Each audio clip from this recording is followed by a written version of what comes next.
Hi, everybody. It's Thursday, Bonkai 922. You know what time it is.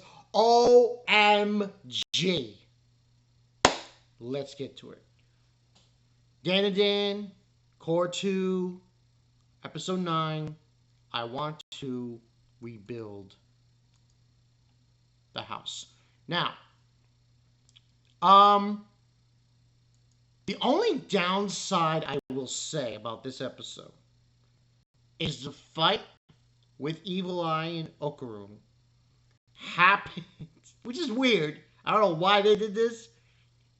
Okay. Happened before the opening credits. For the opening theme.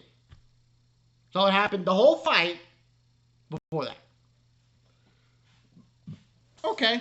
That was the only downside. Overall, I'm giving this a 9.5. Because it was so goddamn funny. And as I said, there's a little gimmick. The gimmick was, after the fight, Okarum basically plays Evil Eye. He's saying, you're weak, you're weak. I'm strong. No, you're weak. He keeps calling him weak. And he's like, he says, oh, you can fight me, but not now. Like, we'll do fight once a week, Tuesday. I was like, yo. It was hilarious, the comedy in this episode. But the fight was awesome. I especially liked how they animated Okarum when he was in the air. And it was like a black, sketchy thing going on.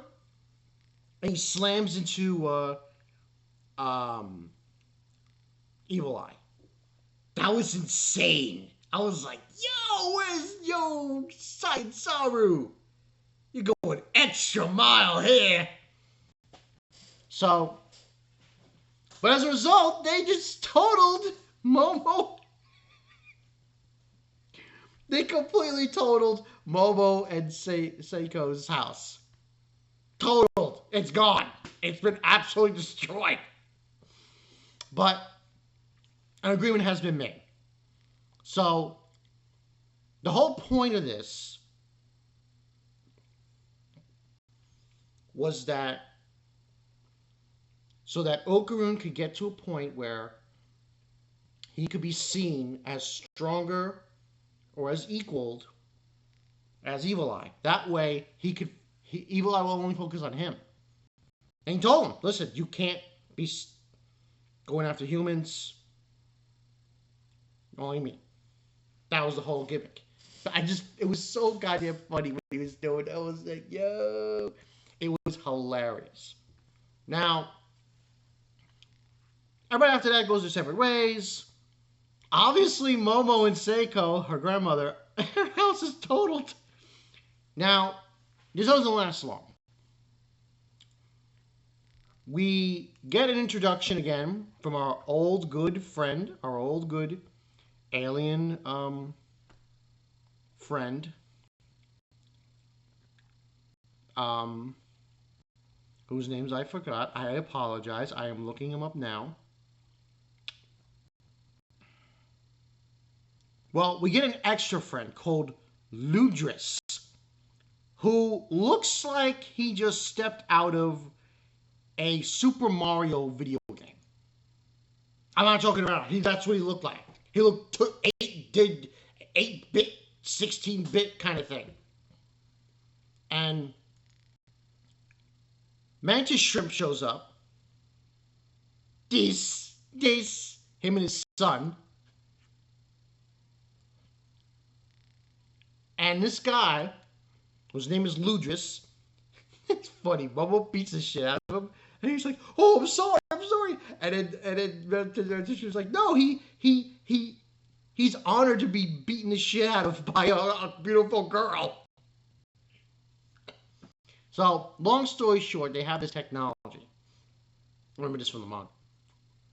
Which is basically nanobites. Nanomachines in this square. cube.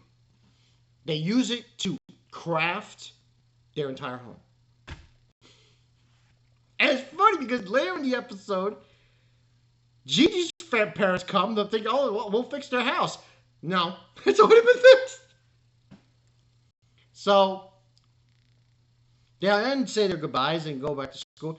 The rest of the episode is hilarious. It is comedy gold 101 absolute. Because Evil Eye does come back when they're going to school. He says to these girls, I'm going to butcher you. This is tasty. I couldn't stop laughing. It was so fucking funny. And then he sees these guys in the courtyard playing soccer. He's like, oh, he goes in. The entire time, Momo's running after him. I was like, oh my God, hilarious. Oh. But that was pretty much most of that had happened in the episode. Now, right now, Okaroon has only one of his, balls. And in the episode, we find out where the other one is. Now, the rest of the episode is just them at school, and we finally get our main man, the main man, Keita. Oh, man. Shows up, and he's talking to Okaroon. This is like a funny moment, and then that's where the episode ends. Now, he gets a big part in this coming arc and the next one, which we're not going to see. We're not going to see the next one coming up. We're going to get this little tiny mini arc about his ball and his apartment, but we're not going to get the real meat and potatoes of it, which is going to come in huge. It gets deadly serious. Deadly serious, deadly quick. Now,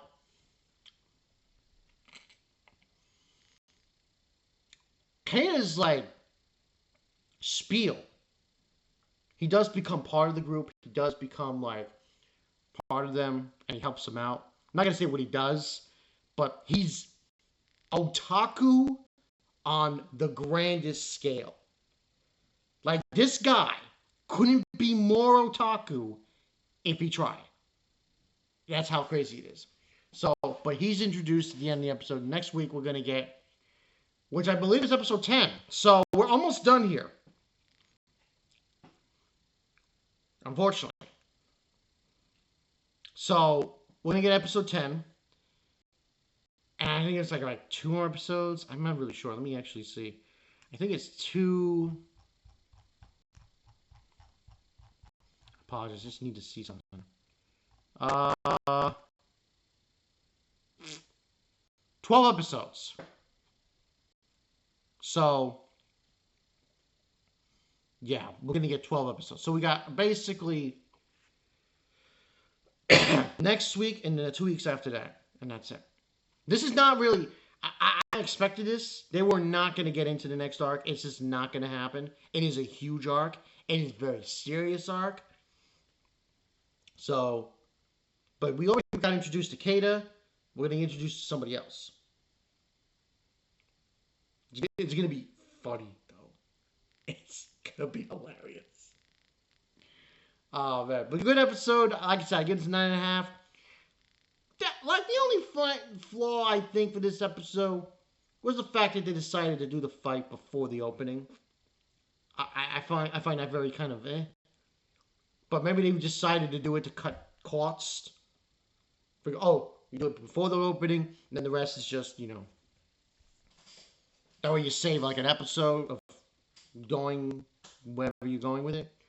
A great episode. This season's great. They're doing really good, man. They're doing exactly what needs to be done. Adapting Dandadan.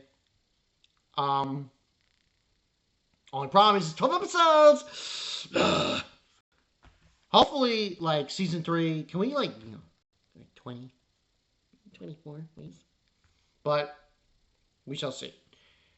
But the next, like I said, the next 3 episodes, they're great. They're gonna be great. They'll be great. This is Mark 22. I'll catch you guys later.